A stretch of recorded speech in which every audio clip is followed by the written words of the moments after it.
Hi అండి, అందరికీ నమస్కారం. చైత్య తెలుగు వ్లాగ్స్కి స్వాగతం అండి. నేను మీ చైతన్య. మేము ఇక్కడ క్లైమేట్ చూపిస్తున్నాను కదా మీకు. చూడండి క్లైమేట్ ఎంత బాగుందో. మేము ఇప్పుడు ఒక టెంపుల్కి వెళ్తున్నాము. ఆ మధ్యలో దారిలో ఈ క్లైమేట్ చాలా బాగుందనే ఉద్దేశంతో మీకు కూడా చూపిస్తున్నాను. చూసారా, చాలా బాగుంది కదా క్లైమేట్. ఇప్పుడు మేము టెంపుల్ దగ్గరికి వచ్చేసామండి. ఇది శ్రీ సిద్ధలింగేశ్వర స్వామి దేవస్థానము. మేము ఊరికి వెళ్ళినప్పుడు ఇది కార్తీక పున్నమి రోజు తీసిన వ్లాగ్. గుడికి వెళ్ళాము, అక్కడ దీపం పెట్టడానికి కోసం అనేసి. ఇది శ్రీ సిద్ధలింగేశ్వర స్వామి దేవస్థానం అండి. దీన్నే నామాలగుండు అంటారు. ఇక్కడ ఎంట్రెన్స్ చూస్తున్నారా, కొండలు అవన్నీ. ఇది కొండల మధ్యలో ఉంటుంది టెంపుల్. ఇప్పుడు మనము ఇక్కడ ఇది ఎంట్రెన్స్ అండి. స్టెప్స్ ఎక్కువాలి ఇక్కడి నుంచి. ఇక్కడ చూపిస్తున్నారు కదా, నామాలగుండు శ్రీ సిద్ధలింగేశ్వర దేవస్థానం అని వ్రాసి ఉంది. ఇప్పుడు మనం స్టెప్స్ ఎక్కుతూ పైకి వెళ్దాము. ఆ కొండపైన దేవుడు ఉన్నాడనమాట. ఇక్కడ స్టెప్స్కి కూడా పసుపు కుంకుమ రాశారండి. ఇది చాలా పురాతనమైన టెంపుల్. కొండల మధ్యలో ఉంటుంది టెంపుల్. టెంపుల్ చూసేకి చిన్నగా ఉన్నా కూడా దాని విశిష్టత చాలా పెద్దదండి. ఇక్కడ తేనెటీగలు కూడా చాలా పెద్ద పెద్ద తేనెటీగలు ఉంటాయి. అవి కుడితే అన్నమాట చనిపోతారు కూడా.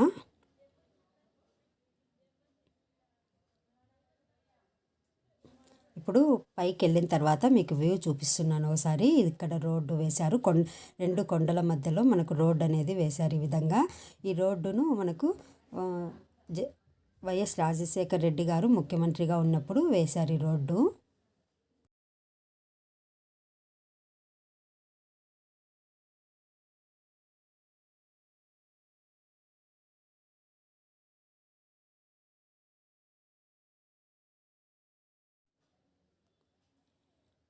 ఇది పైన టెంపుల్ దగ్గర అండి. చూస్తున్నారు కదా, అక్కడ వాటరు, కొండల్లోంచి మనకు వాటర్ వస్తుంది.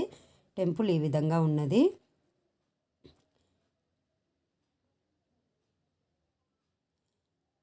చూస్తున్నారు కదా, మనకు కొండల్లోంచి టెంపుల్ దగ్గర ఈ విధంగా వాటర్ పడుతూ ఉంటుందండి.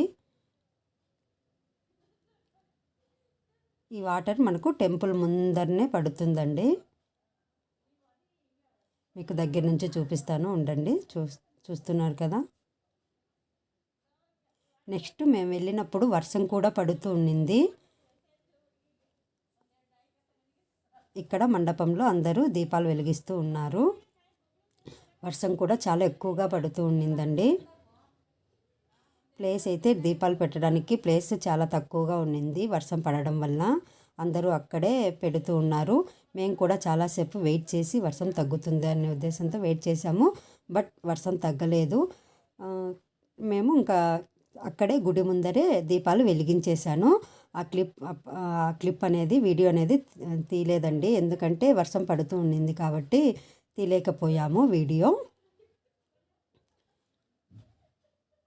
చూస్తున్నారు కదా టెంపుల్.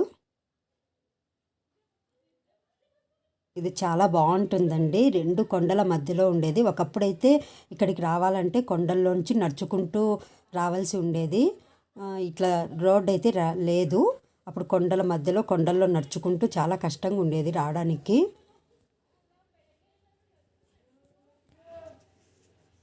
ఇది పులివెందుల నుంచి ఒక 12 కిలోమీటర్లు ఉంటుందండి.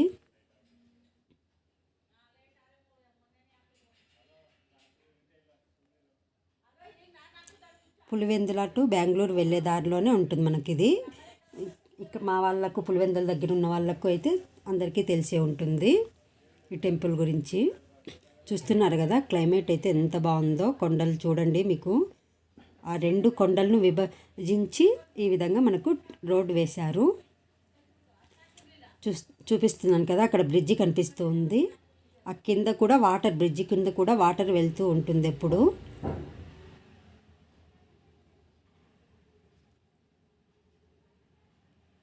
ఇవంతా కూడా కొండలేనండి. క్లైమేట్ అయితే చాలా చాలా బాగుంది. ఇక్కడ నేను ఫోటో తీసుకుంటున్నాను.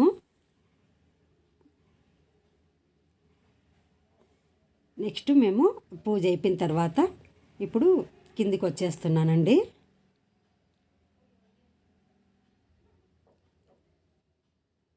జస్ట్ స్టెప్స్ దిగేటప్పుడు ఈ విధంగా ఒకసారి వీడియో తీశారు మా హస్బెండ్.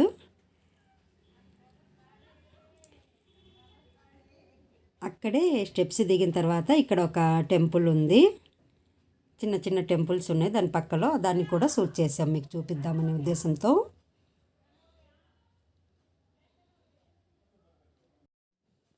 ఈ కొండలను చూస్తూ ఉంటే చాలా అద్భుతంగా ఉన్నాయండి. సేమ్ తిరుపతిలో ఎలా ఉంటుందో అలాగే ఉందండి క్లైమేటు. ఇది రాయలసీమ ప్రాంతం కదా, కరువు ఎక్కువగా ఉంటుంది కదా, వర్షాలు తక్కువ. కానీ ఈ సంవత్సరం వర్షాలు బాగా పడ్డాయండి. దాంతో జలపాతాలు బాగున్నాయండి. కొండలోంచి నీళ్ళు జలపాతాల వలె పారుతూ ఉన్నాయి. అవి మీకు చూపిస్తానండి. ముందు పైన కొండలను మేఘాలు తగులుతూ వెళ్తున్నాయి చూడండి. ఇవి సేమ్ ఊటీలో ఉన్నట్లే ఉందండి. ఇప్పుడు వర్షాలు బాగా పడుతున్నాయి కాబట్టి ఫుల్ చల్లగా ఉంది. వర్షాలు కూడా చాలా ఎక్కువగా పడుతున్నాయండి.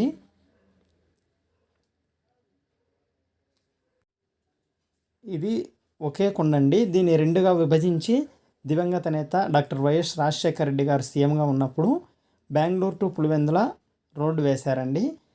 ముందు వేరే రోడ్డు ఉండేదండి, అది ఘాట్ సెక్షన్ కావడం వల్ల చాలా యాక్సిడెంట్స్ జరుగుతున్నాయని ఈ రోడ్డు వేశారు. దీన్ని వేయడం వల్ల దాదాపు 30 కిలోమీటర్లు డిస్టెన్స్ తగ్గింది. యాక్సిడెంట్స్ కూడా చాలా తగ్గాయండి. చూడండి, సీన్ అద్భుతంగా ఉందండి. ఇది ఫుల్ రాయితోనే ఉందండి కొండ. దీన్ని చాలా కష్టంగా విభజించారు. ఇక్కడ చూడండి, నీళ్లు పైన కొండల నుంచి ఎలా వస్తున్నాయో.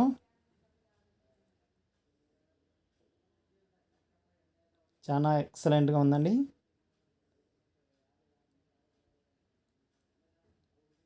చూడండి నీళ్ళు ఎలా వస్తున్నాయి బయటికి.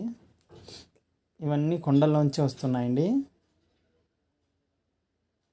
ఇక్కడ దేవస్థానం ముందు మాత్రం వర్షాలు పడకున్నాను వాటర్ కొద్దిగా వస్తూనే ఉంటుందండి.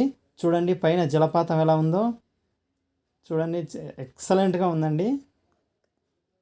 అక్కడ పైన నీళ్లు పడుతున్నాయి కదా, ఆ నీళ్ళే ఇక్కడ కిందికి వస్తాయండి. చూడండి జూమ్ చేశాను. చూడండి ఎక్సలెంట్గా ఉంది. మేము చాలా సంవత్సరాల తర్వాత ఇటువంటి సీన్ చూసామండి. చూడండి నీళ్ళు ఎలా ప్రవహిస్తున్నాయో, సూపర్గా ఉందండి చూసేకి. ఇది అక్కడ కనిపిస్తుంది కదా, అదే నామాల గుండు. అంటే అదే అండి నామాల గుండు. ఇది చాలా పూర్వం నుంచి ఉందండి ఆ గుండు. దాన్ని పగలగొట్టకూడదని అలానే తీసి పక్కన పెట్టి రోడ్డు వేశారండి. అది చాలా విశిష్టమైనదండి. ఇక్కడ గుడిలో ఉండేది శ్రీ సిద్ధలింగేశ్వర స్వామి శివుడు అండి. ఇదే అండి నామాల గుండు. దీనికి అన్ని నామాలు పెట్టి ఉంటారండి. అక్కడ నీళ్లు కిందికి పడుతున్నాయి కదా, అక్కడ సుడిగుండాలు ఉన్నాయండి. ఎవరిని దిగనీరు అక్కడికి. ఇక్కడ పోలీసులు కూడా చాలా స్ట్రిక్ట్గా ఉన్నారండి. చాలా జనాలు అక్కడ సెక్యూరిటీగా ఉన్నారండి.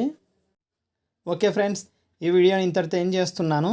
ఈ వీడియో మీకు నచ్చినట్లయితే లైక్ చేయండి, షేర్ చేయండి. అదేవిధంగా మా ఛానల్ సబ్స్క్రైబ్ చేయడం మాత్రం మర్చిపోవద్దండి. పక్కనున్న బెల్ ఐకాన్ను తప్పకుండా యాక్టివేట్ చేయండి. అప్పుడే మా నోటిఫికేషన్స్ మీకు వస్తాయండి. Thanks for watching.